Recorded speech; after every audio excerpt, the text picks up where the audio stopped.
to the kitchen. I'm Chef Victoria Love, and today we're going to make a butternut squash macaroni and cheese. I love butternut squash and can't wait to make this. We're going to use a mild cheddar to go with the mild flavor of the butternut squash, plus a little sage, dry mustard, paprika, and we're going to top it with a grated Parmesan and panko breadcrumb crust, which will give a nice little crunch. So let me get my mise en place together and I will show you how to make it. Please click like and subscribe so we can bring you more recipes. Thank you. Our water has come to a boil, and now I'm going to add in our oboe macaroni. Now I want the pasta a little on the al dente side, so I'm only going to set the timer for 9 minutes, and then we can strain it. Now here's a little tip that'll help when you're grating your own cheese. Put this into the freezer for at least 15 minutes to a half hour, and it'll help make grating it so much easier. So just use the box grater, and the reason you want to use this is because the cheese that's already grated in the bags is coated with a little bit of cornstarch to prevent them from clumping.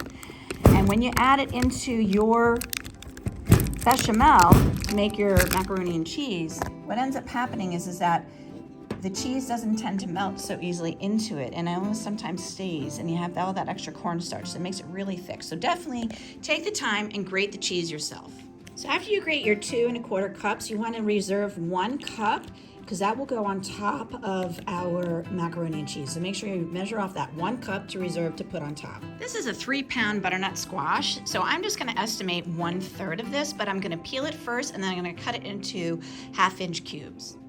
I find it easiest to cut the butternut squash in half after I've peeled it and then slice it into these thin strips and then cut that in half and cube it, and that makes it much easier to do. So we want to boil our butternut squash until it's fork tender before we put it into the macaroni and cheese to make sure that it's cooked all the way through. So I have some boiling water here, and I've set the timer for 6 minutes, and I will check it after 6 minutes to make sure it is fork tender. The timer just went off for our 6 minutes, and what you want to do is just make sure that it's tender. So if the knife or a fork can go into it easily, then it's ready. Now I'm going to make our bechamel. So I have our saucepan over medium heat. I'm going to add to it our butter. We're going to melt the butter, and then we're going to add in our 1/4 cup of flour. To make our bechamel, we have our melted butter in here, and to this we're going to add our 1/4 cup of flour, all-purpose flour. And then we're going to stir it. We want to stir it for approximately 2 minutes because you want to get all of that flour cooked. And then we're going to add in our milk. So we're going to add 2 cups of milk and continue to cook that until it's nice and thick. At which point we will then add all of our seasonings and the cheese. Once you start making the bechamel, you have to finish it. Don't stop and walk away. What you want to do is consistently stir the bottom of the pan. And you see how I'm getting this nice golden brown color here? When you see that, now we can add in our milk. So we're going to add in our 2 cups of milk. And it's good if your milk has been sitting out for a while. It should be room temperature. Don't add cold milk. It'll just take forever for this sauce to come together.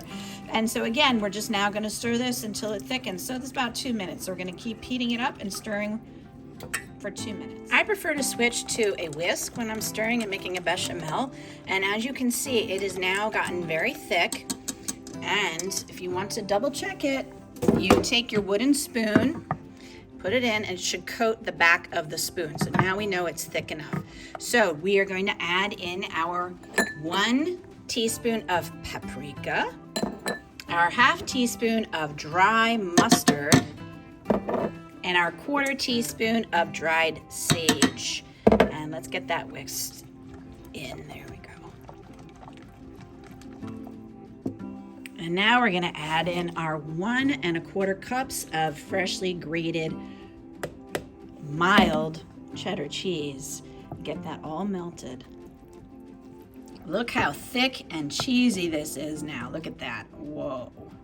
So this is our bechamel, and we're going to add to this our cooked macaroni. And I'm going to put about half of it in the pot, and then I'll mix the rest of it in the baking dish. So I added about half the pasta into the bechamel, and we're going to stir this together, and then I'll put it in the baking dish. Here we go. We have our bechamel and half of the pasta. The rest of the pasta is in here. And to this, we're going to add our parboiled butternut squash. Yum. That looks looks so good. I can't wait to try this. And I'm gonna stir it up, and then we're gonna add this in and stir that all together. Now with our remaining 1 cup of cheddar cheese, we're gonna sprinkle that over the top. And now we're gonna mix together our 1/3 of a cup of Parmesan and 1/3 of a cup of panko breadcrumbs. I had written originally a 1/4 cup, but I increased it. I thought it needed a little bit more. So just stir this together, and then we're gonna sprinkle all of this on top of our beautiful butternut squash macaroni and cheese. So spread this all around and give it a nice topping. Now I'm gonna get it into my 325-degree oven for 30 minutes. Let's get that in there. Here is our beautiful butternut squash macaroni and cheese right out of the oven. It smells absolutely delicious. I can't wait to dig in. If you want, and you can put this under the broiler for maybe 3 minutes, then you can get that nice little golden brown edge on the top of it. I can't wait to dig in. Look at that. So good. For more recipe demonstrations, please click like and subscribe to Chef Victoria Loves YouTube channel and have fun in the kitchen. Thank you.